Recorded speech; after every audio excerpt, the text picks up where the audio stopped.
Happy Friday, everyone, and welcome back to my channel. You are currently watching Classic Books with Jenny, and of course, I am Jenny, and I am here to continue reading Anne of Green Gables, written by L.M. Montgomery. If this is the first time you've come to this channel, welcome. If this is not your first time, welcome back. I'm excited to have you either way. If this is your first time and you've never read Anne of Green Gables before and you're curious, you can go all the way back to video number 1. And we start at the very beginning of this book. So there are a couple of videos where I did do some things back to back. I was recording those initial videos a little differently than I am now. Now we do this every day. Generally do it from my car because that's the easiest way to do it. And so if you want to join us right now in the middle of the book, that is just fine. Otherwise, go back to the beginning, start them over, and hopefully we'll catch you up soon. We are currently on chapter 25 of Anne of Green Gables. Matthew insists on puffed sleeves. Matthew was having a bad 10 minutes of it. He had come into the kitchen in the twilight of a cold, gray December evening, and had sat down in the woodbox corner to take off his heavy boots, unconscious of the fact that Anne and a bevy of her schoolmates were having a practice of the Fairy Queen in the sitting room. Presently, they came trooping through the hall and out into the kitchen, laughing and chattering gaily. They did not see Matthew, who shrank bashfully back into the shadows beyond the woodbox with a boot in one hand and a bootjack in the other, and he watched them shyly for the aforesaid 10 minutes as they put on caps and jackets and talked about the dialogue and the concert. Anne stood among them, bright-eyed and animated as they, but Matthew suddenly became conscious that there was something about her different from her mates. And what worried Matthew was that the difference impressed him as being something that should not exist. Anne had a brighter face and bigger, starrier eyes and more delicate features than the others. Even shy, unobservant Matthew had learned to take note of these things. But the difference that disturbed him did not consist in any of these respects. Then in what did it consist? Matthew was haunted by this question long after the girls had gone, arm in arm down the long, hard, frozen lane, and Anne had betaken herself to her books. He could not refer it to Marilla, who he felt would be quite sure to sniff scornfully, and remarked that the only difference she saw between Anne and the other girls was that they sometimes kept their tongues quiet, while Anne never did. This, Matthew felt, would be no great help. He had recourse to his pipe that evening to help him study it out, much to Marilla's disgust. After 2 hours of smoking and hard reflection, Matthew arrived at a solution of his problem. Anne was not dressed like the other girls. The more Matthew thought about the matter, the more he was convinced that Anne never had been dressed like the other girls, never since she had come to Green Gables. Marilla kept her clothed in plain, dark dresses, all made after the same unvarying pattern. If Matthew knew there was such a thing as fashion in dress, it was as much as he did. But he was quite sure that Anne's sleeves did not look at all like the sleeves of the other little girls. He recalled the cluster of little girls he had seen around her that evening, all gay in waists of red and blue and pink and white, and he wondered why Marilla always kept her so plainly and soberly gowned. Of course, it must be all right. Marilla knew best, and Marilla was bringing her up.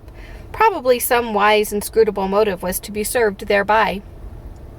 But surely it would do no harm to let the child have one pretty dress, something like Diana Barry always wore. Matthew decided that he would give her one. That surely could not be objected to as an unwarranted putting in of his oar. Christmas was only a fortnight off. A nice new dress would be the very thing for a present. Matthew, with a sigh of satisfaction, put away his pipe and went to bed, while Marilla opened all the doors and aired the house. The very next evening, Matthew betook himself to Carmody to buy the dress, determined to get the worst over and have done with it. It would be, he felt assured, no trifling ordeal. There were some things Matthew could buy and prove himself no mean bargainer, but he knew he would be at the mercy of shopkeepers when it came to buying a girl's dress. After much cogitation, Matthew resolved to go to Samuel Lawson's store instead of William Blair's. It was almost as much a matter of conscience with them as to attend the Presbyterian church and vote conservative. But William Blair's 2 daughters frequently waited on customers there, and Matthew held them in absolute dread. He could contrive to deal with them when he knew exactly what he wanted and could point it out. But in such a matter as this, requiring explanation and consultation, Matthew felt that he must be sure of a man behind the counter. So he would go to Lawson's, where Samuel or his son would wait on him. Alas! Matthew did not know that Samuel, in the recent expansion of his business, had set up a lady clerk also. She was a niece of his wife's, and a very dashing young person indeed, with a huge drooping pompadour, big rolling brown eyes, and a most extensive and bewildering smile. She was dressed with exceeding smartness, and wore several bangle bracelets that glittered and rattled and tinkled with every movement of her hands. Matthew was covered with confusion at finding her there at all, and those bangles completely wrecked his wits at one fell swoop. "What can I do for you this evening, Mr. Cuthbert?" Miss Lucilla Harris inquired, briskly and ingratiatingly, tapping the counter with both hands. "Have you any, well, now, say, garden rakes?" stammered Matthew. Miss Harris looked somewhat surprised, as well she might, to hear a man inquiring for garden rakes in the middle of December. "I believe we have one or two left over," she said, "but they're upstairs in the lumber room. I'll go and see." During her absence, Matthew collected his scattered senses for another effort. When Miss Harris returned with the rake and cheerfully inquired, "Anything else tonight, Mr. Cuthbert?" Matthew took his courage in both hands and replied, "Well, now, since you suggest it, I might as well take, that is, look at, buy some hayseed." Miss Harris had heard Matthew Cuthbert called odd. She now concluded that he was entirely crazy. "We only keep hayseed in the spring," she explained loftily. "We have none on hand just now." "Oh, certainly, just as you say," stammered unhappy Matthew, seizing the rake and making for the door. At the threshold he recollected that he had not paid for it, and he turned miserably back. While Miss Harris was counting out his chain, he rallied his powers for a final desperate attempt. "Well, now, if it isn't too much trouble, I might as well, that is, I'd like to look at some sugar." "White or brown?" queried Miss Harris patiently. "Oh, well, now, brown," said Matthew feebly. "There's a barrel of it over there," said Miss Harris, shaking her bangles at it. "It's the only kind we have." I'll take 20 pounds of it," said Matthew, with beads of perspiration standing on his forehead. Matthew had driven halfway home before he was his own man again. It had been a gruesome experience, but it served him right. He thought for committing the heresy of going to a strange store. When he reached home, he hid the rake in the tool house, but the sugar he carried in to Marilla. "Brown sugar!" exclaimed Marilla. "Whatever possessed you to get so much? You know I never use it except for the hired man's porridge or black fruit cake. Jerry's gone, and I've made my cake long ago.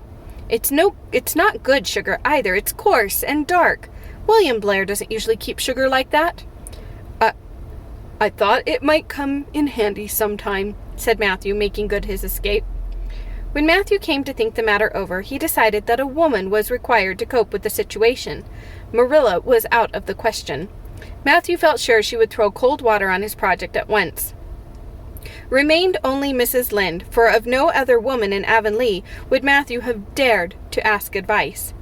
To Mrs. Lynde he went accordingly, and that good lady promptly took the matter out of the harassed man's hands. "Pick out a dress for you to give to Anne? To be sure I will. I'm going to Carmody tomorrow, and I'll attend to it. Have you something in particular in mind? No? Well, I'll just go by my own judgment then. I believe a nice rich brown would just suit Anne, and William Blair has some new Gloria in that's real pretty. Perhaps you'd like me to make it up for her too? Seeing that if Marilla was to make it, Anne would probably get wind of it before the time and spoil the surprise. Well, I'll do it. No, it isn't a mite of trouble. I like sewing. I'll make it to fit my niece Jenny Gillis, for she and Anne are as like as two peas as far as figure goes." "Well, now, I'm much obliged," said Matthew. And, I don't know, but I'd like I think they make the sleeves different nowadays to what they used to be. If it wouldn't be asking too much, I'd like them made in the new way." "Puffs? Of course! You needn't worry a speck more about it, Matthew. I'll make it up to the very latest fashion," said Mrs. Lynde.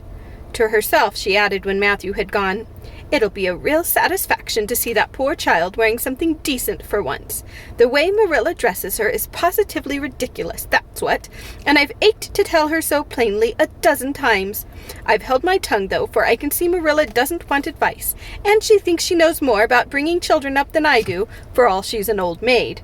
But that's always the way. Folks that has brought up children know that there's no hard and fast method in the world that'll suit every child. But them as never think it's all as plain and easy as rule of 3. Just set your 3 terms down so fashion, and the sum will work out correct. But flesh and blood don't come under the head of arithmetic, and that's where Marilla Cuthbert makes her mistake. I suppose she's trying to cultivate a spirit of humility in Anne by dressing her as she does, but it's more likely to cultivate envy and discontent. I'm sure the child must feel the difference between her clothes and the other girls. But to think of Matthew taking notice of it! That man is waking up after being asleep for over 60 years. Marilla knew all the following fortnight that Matthew had something on his mind, but what it was she could not guess until Christmas Eve, when Mrs. Lynde brought up the new dress. Marilla behaved pretty well on the whole, although it is very likely she distrusted Mrs. Lynde's diplomatic explanation that she had made the dress because Matthew was afraid Anne would find out about it too soon if Marilla made it. "So this is what Matthew has been looking so mysterious over and grinning about to himself for 2 weeks, is it?" she said a little stiffly but tolerantly. "I knew he was up to some foolishness. Well, I must say I don't think Anne needed any more dresses. I made her 3 good, warm, serviceable ones this fall, and anything more is sheer extravagance. There's enough material in those sleeves alone to make a waist, I declare there is.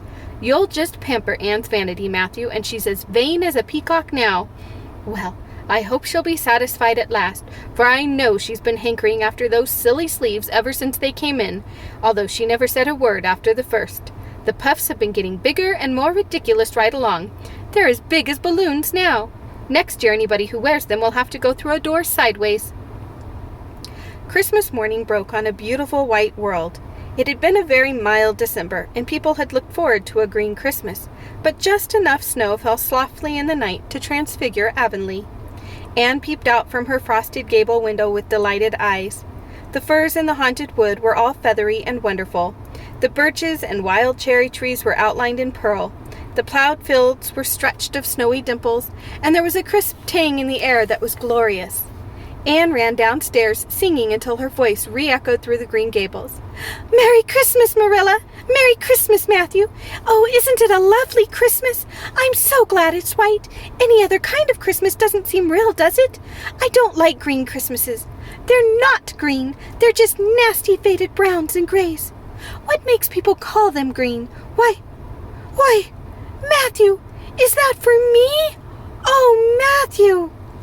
Matthew had sheepishly unfolded the dress from its paper swathings and held it out with a deprecatory glance at Marilla, who feigned to be contemptuously filling the teapot, but nevertheless watched the scene out of the corner of her eye with a rather interested air. Anne took the dress and looked at it in reverent silence. Oh, how pretty it was! A lovely soft brown Gloria with all the gloss of silk. A skirt with dainty frills and shirrings, a waist elaborately pin-tucked in the most fashionable way, with little ruffles of filmy lace at the neck. But the sleeves! They were the crowning glory! Long elbow cuffs, and above them 2 beautiful puffs divided by rows of shirring and bows of brown silk ribbon. "That's a Christmas present for you, Anne," said Matthew shyly. Why, Anne, don't you like it? Well now. For Anne's eyes had suddenly filled with tears. "Like it? Oh, Matthew!" Anne laid the dress over a chair and clasped her hands. "Matthew, it's perfectly exquisite. Oh, I can never thank you enough. Look at those sleeves. Oh, it seems to me this must be a happy dream." Well, let us have breakfast," interrupted Marilla. I must say, Anne, that I don't think you needed the dress, but since Matthew has got it for you, see that you take good care of it. There's a hair ribbon Mrs. Lynde left for you. It's brown to match the dress. Come on now, sit in. I don't see how I'm going to eat breakfast, said Anne rapturously. Breakfast seems so commonplace at such an exciting moment. I'd rather feast my eyes on that dress. I'm so glad that puffed sleeves are still fashionable. It did seem to me that I'd never get over it if they went out before I had a dress with them. I'd never have felt quite satisfied, you see. It was lovely of Mrs. Lynde to give me the ribbon, too. I feel that I ought to be a very good girl indeed. It's at times like this that I'm sorry I'm not a model little girl, and I always resolve that I will be in future. But somehow it's hard to carry out your resolutions when irresistible temptations come. Still, I really will make an extra effort after this. When the commonplace breakfast was over, Diana appeared, crossing the white log bridge in the hollow, a gay little figure in her crimson ulster. Anne flew down the slope to meet her. Merry Christmas, Diana! And oh, it's a wonderful Christmas! I've something splendid to show you. Matthew has given me the loveliest dress with such sleeves. I couldn't even imagine any nicer. I've got something more for you, said Diana breathlessly. Here, this box. Aunt Josephine sent us out a big box with ever so many things in it, and this is for you. I'd have brought it over last night, but it didn't come until after dark, and I never feel very comfortable coming through the haunted wood in the dark now. Anne opened the box and peeped in. First a card with, For the Anne Girl and Merry Christmas, written on it, and then a pair of the daintiest little kid slippers with beaded toes and satin bows and glistening buckles. Oh, said Anne, Diana, this is too much. I must be dreaming. I call it providential, said Diana. You won't have to borrow ruby slippers now, and that's a blessing, for they're 2 sizes too big for you, and it would be awful to hear a fairy shuffling. Josie Pye would be delighted. Mind you, Rob Wright went home with Gertie Pye from the practice night before last. Did you ever hear anything equal to that? All the Avonlea scholars were in a fever of excitement that day, for the hall had to be decorated, and a last grand rehearsal held. The concert came off in the evening and was pronounced successful. The little hall was crowded. All the performers did excellently well, but Anne was the bright particular star of the occasion, as even envy, in the shape of Josie Pye, dared not deny. Oh, hasn't it been a brilliant evening? Sighed Anne when it was all over, and she and Diana were walking home together under a dark, starry sky. Everything went off very well, said Diana practically. I guess we must have made as much as $10. Mind you, Mr. Allen is going to send an account of it to the Charlottetown papers. Oh, Diana, will we really see our names in print? It makes me thrill to think of it. Your solo was perfectly elegant, Diana. I felt prouder than you did when it was encored. I just said to myself, it is my dear bosom friend so honored. Well, your recitations just brought down the house, Anne. That sad one was simply splendid. Oh, I was so nervous, Diana. When Mr. Allen called out my name, I really cannot tell how I ever got up on that platform. I felt as if a million eyes were looking at me and through me. And for one dreadful moment I was sure I couldn't begin at all. Then I thought of my lovely puffed sleeves, and I took courage. I knew that I must live up to those sleeves, Diana. So I started in, and my voice seemed to be coming from ever so far away. I just felt like a parrot. It's providential that I practiced those recitations so often up in the garret, or I'd never have been able to get through. Did I groan all right? Yes, indeed, you groaned lovely, assured Diana. I saw old Mrs. Sloane wiping away tears when I sat down. It was splendid to think I had touched somebody's heart. It's so romantic to take part in a concert, isn't it? Oh, it's been a very memorable occasion. Wasn't the boys' dialogue fine? Said Diana. Gilbert Blythe was just splendid. Anne, I do think it's awful mean the way you treat Gil. Wait till I tell you. When you ran off the platform after the fairy dialogue, one of your roses fell out of your hair. I saw Gil pick it up and put it in his breast pocket. There now. You're so romantic that I'm sure you ought to be pleased at that. It's nothing to me what that person does, said Anne loftily. I simply never waste a thought on him, Diana. That night, Marilla and Matthew, who had been out to a concert for the first time in 20 years, sat for a while by the kitchen fire after Anne had gone to bed. "Well, now, I guess our Anne did as well as any of them," said Matthew proudly. "Yes, she did," admitted Marilla. "She's a bright child, Matthew. And she looked real nice, too. I've been kind of opposed to this concert scheme, but I suppose there's no real harm in it after all.